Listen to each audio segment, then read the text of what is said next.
Hello friends, आपका स्वागत है हमारे चैनल फ्लो विद टाइम में। तो आज हम लोग एक नए टॉपिक को लेकर के आए हैं। इस चैनल के लिए बिल्कुल ही नया है और आज से आपको सारा अपडेट इस चैनल पे मिलता रहेगा। वो है वैकेंसीज़ के बारे में। अभी बेरोज़गारी का जो रेट है वो काफ़ी ज़्यादा बढ़ चुका है। तो इसमें क्या होता है कि नए नए जो यंग जनरेशन है उनको पता नहीं चलता कि वैकेंसी कब आ रही है, कब उसका डेट ख़त्म हो जा रहा है।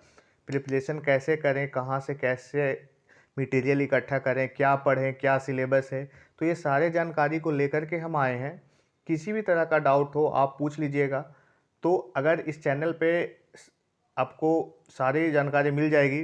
तो ऐसा है कि अगर आप इस चैनल को सब्सक्राइब कर लीजिएगा तो क्या होगा कि कोई भी अपडेट होगा किसी भी जॉब को लेकर के वो सबसे पहले आप तक पहुंचेगा। तो इस चैनल को सब्सक्राइब करके बेल आइकन को दबा दीजिएगा। ठीक है, तो सबसे पहले हम जो वैकेंसी आई है उसके बारे में डिस्कस कर लेते हैं।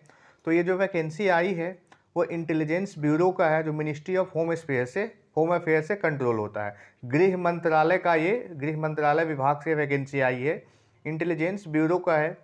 इसमें दो तरह की वैकेंसी है।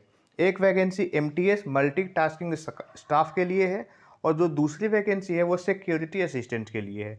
एक वैकेंसी सिक्योरिटी असिस्टेंट एग्जीक्यूटिव के लिए और दूसरी मल्टीटास्किंग स्टाफ के लिए। तो अब दोनों में सीट कितना है? तो इसमें जो सीट है सिक्योरिटी असिस्टेंट एग्जीक्यूटिव में जो सीट है वो 1525 सीट है। इसमें जो टोटल सीट है वो 1525 सीट है और जो एमटीएस के लिए है उसमें टोटल 150 सीट है। तो अगर दोनों का हम अप्रॉक्स करें तो 1675 सीट है, 1675 नंबर ऑफ सीट, जो कि अभी के टाइम पे बहुत ह्यूज वैकेंसी है। अभी के टाइम पे बहुत ही ह्यूज वैकेंसी है। तो आखिर इसमें है क्या, कैसे ये फिलअप होगा, क्या क्या करना होगा, क्या इसका फी स्ट्रक्चर है, क्या क्या एग्ज़ाम होगा, कितने एग्ज़ाम्स होंगे, ये सब के बारे में हम आगे डिस्कस करते हैं। ठीक है, तो सबसे पहले आते हैं कि इसका फ़ी क्या है। तो सबसे पहले हम फ़ी के बारे में बात कर लेते हैं। तो ये देखिए, आपका ये जो वैकेंसी आई है वो अलग अलग स्टेट के लिए है। आप जिस स्टेट से बिलोंग करते हो उस स्टेट के बारे में आप भर दीजिएगा। वो तो अलग अलग है, उसका सारा डिटेल आपको इस पीडीएफ नोटिफिकेशन में मिल जाएगा। आप बोलिएगा तो हम आपको शेयर कर देंगे कि किस स्टेट का क्या वैकेंसी है। तो आप ऐसा नहीं कि आप केवल अपनी ही स्टेट का वैकेंसी को भर सकते हैं, आप किसी भी स्टेट का है तो किसी भी स्टेट के वैकेंसी को आप फिल कर सकते हैं। वो आप ये चार्ट देख लीजिएगा। इस चार्ट में जो भी वैकेंसी जिस स्टेट का जितना होगा, जिस सिटी का जितना होगा, उसके अकॉर्डिंग आप जो अच्छा लगेगा उसका भर लीजिएगा। तो सबसे पहले हम बात करते हैं कि इसमें फ़ी कितना है।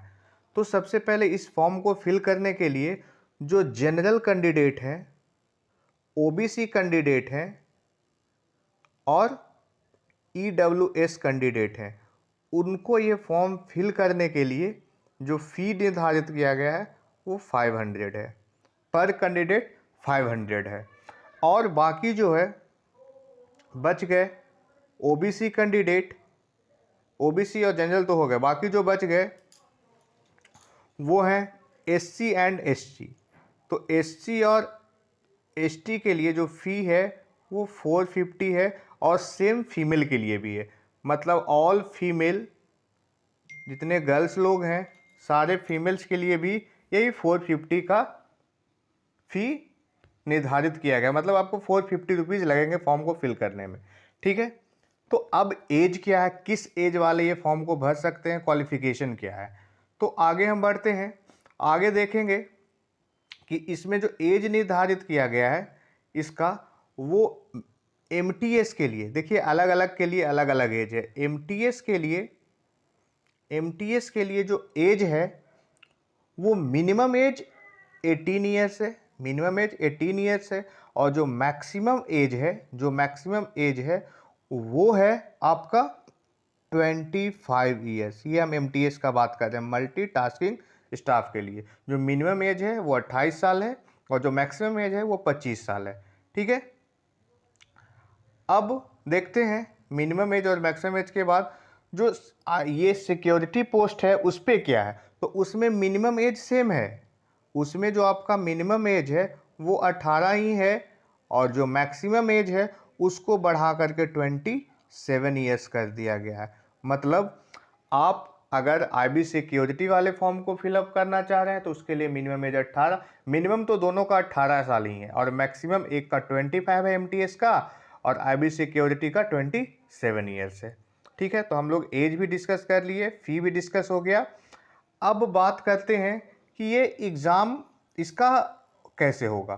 तो इसका एग्ज़ाम 2 पैटर्न में होगा, इसका एग्ज़ाम 2 पैटर्न में होगा। तो 2 लेवल में होगा इसका एग्ज़ाम। पहला जो लेवल है वो आपको जनरल ऑब्जेक्टिव टाइप क्वेश्चंस आएंगे। जो पहला एग्ज़ाम में जो क्वेश्चंस होंगे वो आपको ऑब्जेक्टिव टाइप क्वेश्चन होंगे, और जो सेकंड पेपर होगा उसमें सब्जेक्टिव क्वेश्चन होंगे।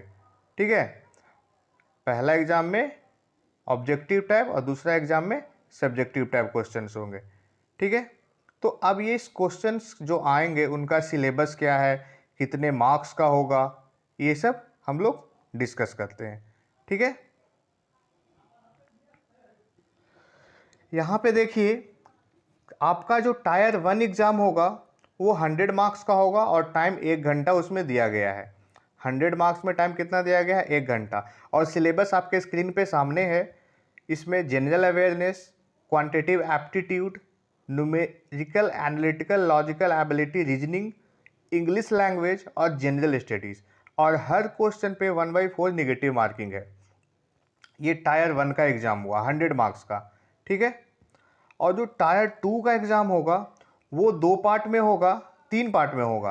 पहला ट्रांसलेशन ऑफ पैसेज, और दूसरा स्पोकन एबिलिटी। मतलब स्पोकन एबिलिटी आपको जो है ना, आपको लोकल लैंग्वेज का थोड़ा जानकारी होना चाहिए। जिस स्टेट का आप भर रहे हैं, जैसे अगर आप आसाम का भर रहे हैं तो आसाम में आसामीज़ बोला जाता है, तो आसामीज़ का थोड़ा लैंग्वेज के बारे में आपको जानकारी होना चाहिए। तो देखिए ऊपर में क्लियरली लिखा हुआ translation of passage of 500 word from local language. आपको लोकल लैंग्वेज दिया रहेगा और उसको इंग्लिश में क्या करना होगा, ट्रांसलेट करना होगा। ठीक है, या तो आपको इंग्लिश दिया रहेगा और लोकल लैंग्वेज के में ट्रांसलेट करना होगा। ठीक है, और जो दूसरा होगा स्पोकन एबिलिटी। ठीक है, ये टायर 2 का एग्ज़ाम है, और इसी के साथ इंटरव्यू भी होगा, आपका पर्सनालिटी टेस्ट होगा। तो 40 नंबर का आपका जो लोकल लैंग्वेज है उसका ट्रांसलेशन होगा, और 10 नंबर का स्पीकिंग एबिलिटी। मतलब टोटल जो मार्क्स हो जाएंगे टायर 1 और टायर 2 को मिला करके वो 150 होंगे। ठीक है, इस 150 में अगर आप टायर 1 में अप्रोक्स, हम जनरल का बात कर रहे हैं, जनरल OBC और EWS कैंडिडेट के लिए, अगर आप 70 प्लस स्कोर कर लेते हैं तो आपका रिजल्ट हो जाएगा। और ये तो आपके लैंग्वेज के ऊपर है, आपका लैंग्वेज पे कितना कमांड है उसके अकॉर्डिंग।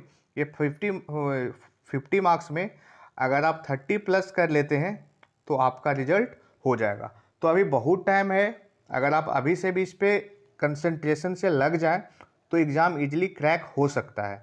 ठीक है, क्योंकि इसमें जो भी क्वेश्चंस जो आएंगे वो क्लास 10th लेवल के ही रहेंगे। छोटा छोटा रीजनिंग रहेगा, छोटे छोटे मैथ्स रहेंगे, छोटे छोटे जो जनरल नॉलेज अवेयरनेस है उससे क्वेश्चंस रहेंगे, जो आप इजीली 1 से 1.5 महीने में कंप्लीट कर सकते हैं।